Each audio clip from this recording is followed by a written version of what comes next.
Olá a todos, começando hoje mais um plano de estudo tutorado, semana 2 do volume 6. Hoje, foi apresentado um texto de Pedro Abelardo, que nasceu em 1079 e morreu em 1142. Pedro Abelardo, foi um aluno brilhante que frequentou a escola da Catedral de Notre Dame, desculpa, e tornou-se um professor carismático. Aos 22 anos, ele montou a sua própria escola e acabou se tornando diretor da Catedral de Notre Dame em 1115. Pedro Abelardo, ficou conhecido na habilidade no argumento que ele tinha e ainda, por resistir à crença popular nas formas universais herdadas de Platão, declarando que termos como Carvalho são apenas palavras que não denotam nada real sobre os vários carvalhos, específicos que existem. A gente também pode, notar que para esse filósofo existiam as realidades singulares, mas seria possível buscar semelhanças entre os seres individuais através da abstração de tal maneira que ele conseguiria gerar os conceitos universais. Como assim? Esses conceitos, de acordo com Pedro Abelardo, nem entidades metafísicas, que é uma posição do realismo, nem palavras vazias, que é a posição do nominalismo, e sim discursos mentais, categorias lógico-linguísticas que fazem a mediação e a ligação entre o mundo do pensamento e o mundo do ser. E onde que entra, essa importância dos universais para a época? Então, essa importância, que dos universais que trouxe para a época medieval é que ela não trouxe não só o avanço da discussão, que possibilitou a relação, a busca do conhecimento e da realidade, mas também, através dessa busca dos universais, se alcançou um alto nível de desenvolvimento lógico-linguístico.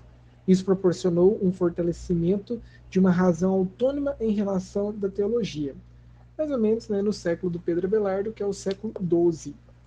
A gente nota também que, referente à questão de Pedro Abelardo, ele é um filósofo, que veio para, vamos dizer assim, quebrar a, o que Platão havia pregado e que vários filósofos da época medieval estavam seguindo, como, por exemplo, o próprio Santo Agostinho, que mais para frente, no outro grande filósofo medieval, São Tomás de Aquino, vai quebrar essa linha introduzindo Aristóteles. Então, fazendo uma cristianização dos livros de Aristóteles e deixando um pouco mais de lado Platão.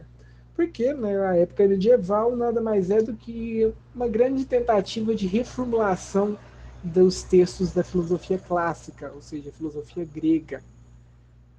Dentro desses quesitos, a gente consegue ver a importância do universal para Pedro Abelardo. E agora, a gente vai partir para a resolução da questão. Bom, indo para a questão então, leia o fragmento da obra Lógica para Principiantes, de Pedro Abelardo. Uma palavra universal, entretanto, é aquela que é apta pela sua descoberta para ser predicada singularmente de muitos seres, tal como este nome homem, que se pode ligar com os nomes particulares dos homens segundo a natureza das coisas sujeitas, substâncias às quais foi imposto. Para Abelardo, a palavra universal, a, sempre tem existência real, e ela própria é a mais autêntica da realidade, pois emana do mundo inteligível e contrasta com o mundo sensível. B.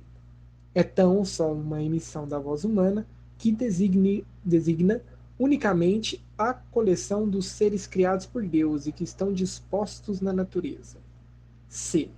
É uma mera ideia abstrata, sem vínculo algum com a realidade corpórea das coisas existentes na natureza.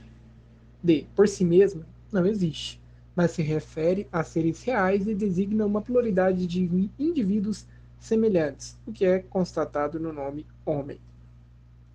Bom, a mais próxima, então, da resposta poderia ser, por exemplo, a letra C, que te não pega, como as questões anteriores foi apresentada, o texto e tudo mais, que mostra que Pedro Abelardo, então, dá o exemplo do cascalho, como em Platão.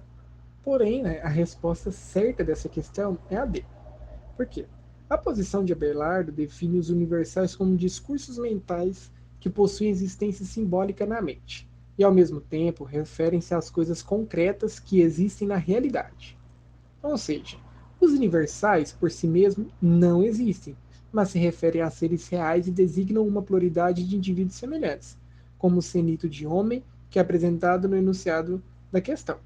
Ou seja, o homem, neste caso, se refere à humanidade, não a todos os indivíduos particulares que são homens, em suas especifici- especifici- especificidades, desculpa, como branco, loiro ou moreno, dentre outros. Assim, a alternativa B, né, seria mais certa porque responde exatamente o conceito de universal para os filósofos.